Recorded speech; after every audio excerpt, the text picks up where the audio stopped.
आज यहाँ पे सबको चिल्लाती है कि कृषि उत्सव में इतनी सारी चीज़ें थी, बासुंदी, खीर, जलेबी। तुम लोगों को वो कुल्फ़ी ही ठंडी खानी थी जिसकी वजह से ये परेशानी हुई। आज ये बहुत गुस्सा होती है। रिया कहती है मुझे तो वो बूढ़े आदमी पे भरोसा नहीं है। आजी भी कहती है हाँ मुझे भी शक हो रहा है उस पर कि उसने जो भी कहा है सच कहा है या नहीं। तभी रिया कहती है हम एक मेडिकल शॉप में जाते हैं ना, वहाँ पे प्रेगनेंसी किट लेते हैं और चेक करते हैं। यहाँ पे आजी कहती है हाँ जाओ वो क्या दवाई लेनी है देखो क्या है करके। और ये तीनों रोशनी, रिया और साइली चले जाते हैं। और यहाँ पे घर पे तेजस, आकाश, सचिन, रेणुका, आजी और परेश सब लोग इंतज़ार कर रहे होते हैं कि ये लोग आएंगे तो क्या बता रहे हैं, सच में है या नहीं है करके। थोड़ी देर के बाद ये तीनों जन आ जाती है। यहाँ पे आजी इंतज़ार ही कर रही होती है। आजी साइली को पूछती है साइली क्या हुआ, तुम लोग गए थे वो। तो साइली कहती है आजी आपको पर दादी बनने के लिए थोड़ा वक्त है, समय है अभी भी। ये सुन के आजी एकदम से परेशान हो जाती है, गुस्सा हो जाती है। वो साइली को चिल्लाती है तुम लोगों को कहती है आजी कि मेरे जाने के बाद ही शायद मेरा परपोता होगा, मुझे देखने नहीं मिलेगा। यहाँ पे वो बैठ जाती है।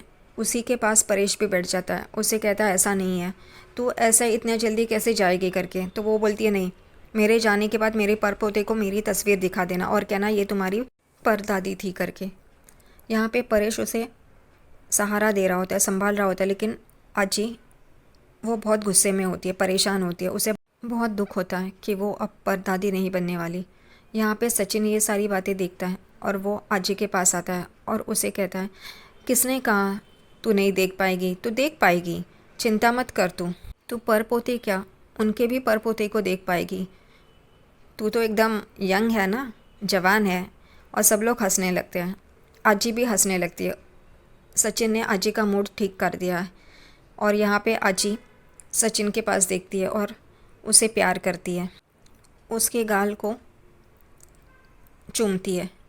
और यहाँ पे सचिन भी बहुत खुश हो जाता है। साइली ये देख के आजी और सचिन का प्यार बहुत खुश हो जाती है। साइली अपने कमरे में कपड़े भर रही होती है। उतने में सचिन आता है और कहता है साइली जल्दी कर, हम लोग को 1 घंटे में निकलना है। मैंने बाबा को भी वैसे ही बोला है, सब लोगों को बोल के आया है करके। यहाँ पे साइली उदास होती है। ये देख के सचिन उसके पास बैठता है और उसे कहता है क्या हुआ करके। साइली कहती है कि आज तो ये बात झूठ निकली कि हम लोग प्रेग्नेंट है करके, लेकिन अगर सच में होता तो तुम क्या करते। तभी सचिन कहता है देख मैं झूठ नहीं बोलेगा, ये तो परेशान वाली बात तो है, क्योंकि बच्चे को पालना यानी कि हाथी को पालने जैसा है। उसका खर्चा, दवाई, इंजेक्शन, उसका बहुत खर्चा रहता है। और अब हम दोनों इस हालत में नहीं है कि वो सब कर पाए। हाँ ऐसा नहीं है कि अगर होता तो नहीं करते, ज़्यादा ज़ोर लगाते, मेहनत करते, लेकिन इसके लिए भी हमें ज़िम्मेदार बनना पड़ेगा, उतने पैसे कमाने होंगे। साइली कहती है हाँ मेरा भी यही कहना है कि अब हम उस स्टेज में नहीं है कि हम वो अफोर्ड कर पाए।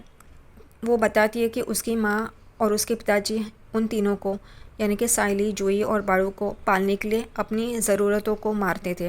वो कहती है मुझे ऐसा नहीं चाहिए। और हमारी खुशियाँ हम छुपाते थे। हमारे जन्मदिन होते थे तभी मैं जूही और बाड़ू को बोलती थी कि ज़रूरत की चीज़ें ही मांगो, वरना फिर मत मांगो करके। उन्हें तकलीफ़ नहीं देनी चाहिए। इस वजह से मैं बचपन में ही ज़िम्मेदार बन गई हूँ और मैं नहीं चाहती कि हमारे बच्चे को भी ये सब कुछ सहना पड़े। और साइली एकदम भावुक हो जाती है। सचिन कहता है तू टेंशन मत ले, देख मैं और तू हम लोग ने अभी अभी अपना काम शुरू किया है। हम इतना पैसा कमाएंगे कि हमारे बच्चे को किसी भी चीज़ के लिए रोकना ना पड़े। वो बिंदास हमारे पास आके कोई भी चीज़ उसे चाहिए होगी वो मांग लेगा। हम इतना कुछ करेंगे उसके लिए। साइली कहती है हमारे ऊपर बहुत सारी जिम्मेदारियां हैं, पहले हमें मंगलसूत्र भी तो लेना है, फिर पैसे भी कमाने हैं आगे की चीज़ों के लिए। वो कहता है हाँ तू डर मत, मैं हूँ ना। यहाँ पे उन दोनों की बातें चल रही होती हैं, फ्यूचर प्लानिंग चल रहा होता है। वो दोनों पैसे कैसे कमाएं और उसे संभालें, क्योंकि आने वाले बच्चे के लिए और उनके फ्यूचर के लिए वो ज़रूरी है। यहाँ पे सब लोग तैयार हो जाते हैं, बाहर आ जाते हैं निकलने के लिए। सब लोग गाड़ी में अपना अपना सामान डाल रहे होते हैं। उतने में अजी यहाँ पे कहती है साइली को कि मैंने वो एक थैली अंदर रखी है, वो लेके आना। साइली अंदर जाती है और वो थैली लेके आती है। अजी बोलती है वो खाट पे रख। वो खाट पे रख देती है। यहाँ पे सब लोग पूछते हैं आजी को कि क्या है इसमें। तभी आजी कहती है, मैंने कहा था ना कृषि उत्सव में मैं सबको कुछ ना कुछ दूंगी गिफ्ट। तो यहाँ पे तेजस तुरंत बोल पड़ता है, अजी तू मेरे लिए क्या गिफ्ट लाई है। तभी सचिन कहता है, देख इसकी लाल टपक पड़ी। सचिन आगे कहता है कि वो कुत्ता होता है ना जो हड्डी डालो तो कूद पड़ता है, वैसा है ये। यहाँ पे रोशनी कहती है, आजी देखो ना ये सचिन कैसा बात कर रहा है। आजी कहती है, सच्चा ऐसा मत बोल, मेरे यहाँ से जाते जाते खुशी खुशी जाओ करके। फिर आजी उस बैग के पास जाती है और वहाँ से एक बॉटल निकालती है और परेश को देती है।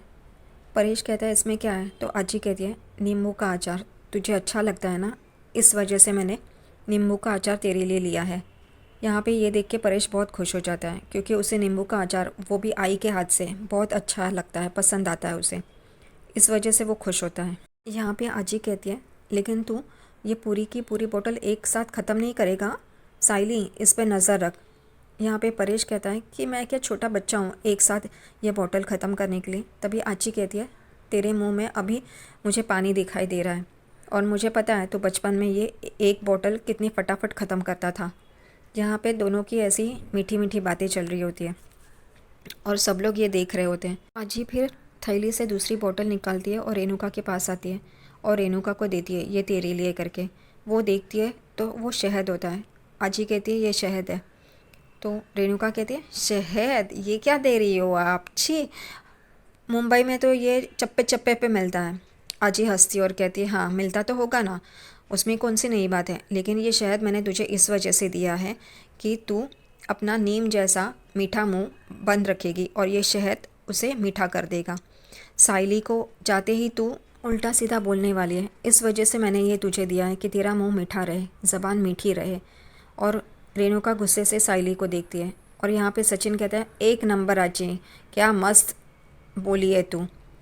फिर आजी वापस थैली से एक बैग निकालती है और तेजस को देती है। तेजस को एकदम खुशी महसूस होती है, उसे लगता है कुछ गिफ्ट दिया है बड़ा सा ऐसा। वो खोल के देखता है तो हल्दी कुमकुम रहता है, वो निराश हो जाता है। आजी तेजस को कहती है, ये हल्दी कुमकुम मैंने कुल देवता के मंदिर से लाया है, तू नौकरी ढूंढने जाएगा ना तो ये तेरी जेब में रख, तुझे आसानी से मिल जाएगी। यहाँ पे उसे तो कुछ लगता नहीं है, लेकिन रोशनी कहती है, आजी आपने ये दे के बहुत अच्छा किया, थैंक यू आजी। फिर आजी रोशनी के लिए आंवले का जूस बनाती है और वो बोतल रोशनी को देती है। रोशनी वो देख के खुश हो जाती है, वो थैंक यू बोलती है। फिर आजी रिया को एक शॉल गिफ्ट करती है और कहती है, तू बोलती थी ना वो तेरे स्टूडियो में बड़े डब्बे से हवा आती है, तो ये ओढ़, तुझे ठंड नहीं लगेगी। रिया बहुत खुश हो जाती है और कहती है, थैंक यू आजी करके। यहाँ पे आजी आकाश को एक बॉक्स देती है, उसमें आकाश शेफ़ होता है, उस वजह से उसमें कड़छी, बेलन, चम्मच ये सब होता है और आकाश बहुत खुश हो जाता है वो देख के। उसे अच्छा लगता है कि आजी ने उसके हिसाब से उसे गिफ्ट दिया है करके। सब लोग यहाँ पे खुश होते हैं क्योंकि आजी सबको कुछ ना कुछ उनके हिसाब से गिफ्ट दे रही है। यहाँ पे रिया कहती है, आपने तो सबके हिसाब से उनको गिफ्ट दे रही है करके। आजी भी खुश हो जाती है ये सुन के। फिर आजी वापस थैली में से एक बॉक्स निकालती है और साइली को देती है। साइली वो बॉक्स ओपन करती है तो गणपति जी की मूर्ति रहती है। वो कहती है, गणपति जी की मूर्ति, और वो आशीर्वाद लेती है। आजी उसे कहती है, तेरा बिजनेस है ना, तू वहाँ पे रख, तेरी बहुत तरक्की होगी और तेरा पैसा जो आएगा ना वो इनको अर्पण कर, देख तेरा काम भी अच्छा चलेगा और तुझे पैसे भी बहुत अच्छे मिलेंगे करके। साइली और सचिन बहुत खुश हो जाते हैं। फिर साइली कहती है, आपने आजी सचिन के लिए क्या लिया है। साइली ये बोलती है, तभी आजी खुश हो जाती है और हंसती है और कहती है, हाँ हाँ मेरे सच्चा के लिए भी तो है। वो थैली में से एक बोतल निकालती है और सच्चा को देती है और कहती है, ये आयुर्वेदिक मलम है, तू दिन भर गाड़ी चलाता है ना, तेरी पीठ दुखती है ना, तो ये मलम रात को सोते वक्त लगा। साइली को कहती है, मेरे बच्चे को ये रात को सोते वक्त लगा, वो दिन भर गाड़ी चलाता है ना तो उसकी पीठ दर्द करती है। यहाँ पे ये देख के सचिन और साइली बहुत ही खुश हो जाते हैं। साइली और सचिन कहते हैं, तू इतना सोचती है करके आजी। यहाँ पे रेणुका ताना मारना नहीं छोड़ती, कहती है, हाँ हाँ इसकी पीठ तो दर्द करती होगी और ये फूल वाली को तो मौका ही मिल गया उसके पीठ पे खड़े होने के लिए। यहाँ पे अब परेश कुछ नहीं बोलता, लेकिन जब सचिन उल्टा जवाब देता है या किसी को कुछ बोल रहा होता है तभी परेश बराबर से उसको रोकता है सचिन को। यहाँ पे सब लोग जाने के लिए निकलते हैं। सब लोग गाड़ी में बैठते हैं, सचिन और साइली पीछे होते हैं अजय के साथ। जानबूझकर सचिन आजी को कहता है, अरे वो देख ऊपर क्या है। वो देखने जाती है और सचिन एकदम से आजी को उठाता है और नीचे रखता है। आजी कहती है, ए मैं गिर जाएगी ना, ऐसा क्या कर रहा है सच्चा, छोड़। वो आजी के साथ मस्ती करता है और फिर साइली और सचिन गाड़ी में बैठते हैं और आजी पीछे से उनको टाटा कर रही होती है। आजी को बहुत बुरा लग रहा होता है, इतने दिनों तक वो लोग एक साथ थे, अब सब लोग चले गए और वो अकेली रह गई है करके उसकी आंखों में आंसू आ जाते हैं। यहाँ पे सब लोग घर आ जाते हैं, रेणुका परेश बैठ जाते हैं, सब लोग खड़े होते हैं। यहाँ पे रेणुका उसका चालू हो जाता है साइली और सचिन को ताना मारना। यहाँ पे रेणुका कहती है, हो गए, हम लोग वापस आ गए और कितना अच्छा हुआ रोशनी के चाचा जो आए।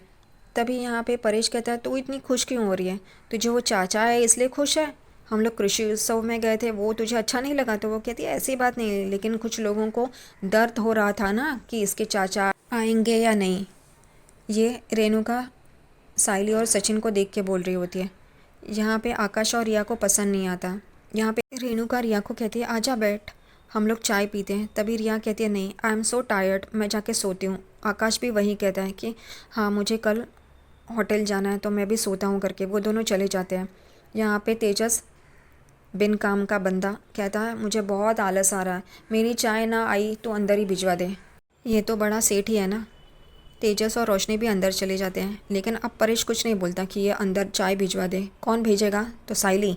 साइली मंदिर में दिया लगाती है और अपनी बैग लेके कमरे में जा ही रही होती है, उतने में रेणुका उसे रोकती है और कहती है, ए फुल वाली चाय बना। वो कहती है, हो काकू, लेकिन जूही ने मुझे मोबाइल पे हिसाब भेजा है तो वो मैं करती हूँ और फिर चाय बनाती हूँ। तो यहाँ पे रेणुका उस पर बरस पड़ती है। यहाँ पे सचिन साइली की साइड ले रहा होता है और लेकिन फिर रेणुका कहती है, कौन सा बड़ा इतना हिसाब है, मोबाइल पे आया है ना तो बाद में भी कर सकती है तू। तो यहाँ पे साइली कहती है, नहीं, दिन का हिसाब है, वो अभी कर लूँ तो अच्छा रहेगा। लेकिन रेणुका उसकी एक नहीं सुनती। यहाँ पे सचिन कहता है, रेणुका फूल वाली। और यहाँ पे परेश कहता है, क्या क्या, जानबूझकर सचिन कहता है, रेणुका फूल वाली। यहाँ पे परेश भी कहता है, अच्छा रेणुका फूल वाली क्या, हाँ हाँ। और यहाँ पे रेणुका का मुँह इतना सा हो जाता है, वो कहती है, चुप रहो।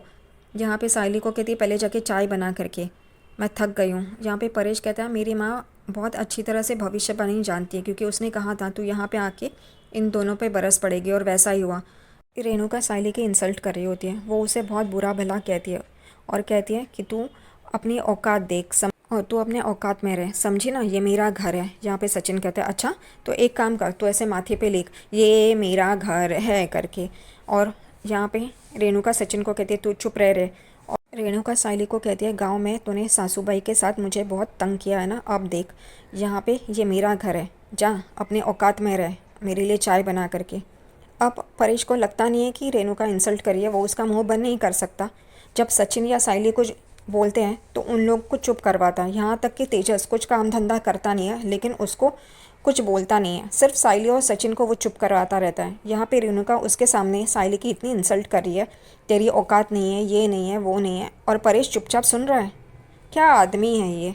और फिर साइली चाय बनाने के लिए अंदर चली जाती है। सचिन कहता है, कोई टेंशन मत ले, है मैं यहाँ पे।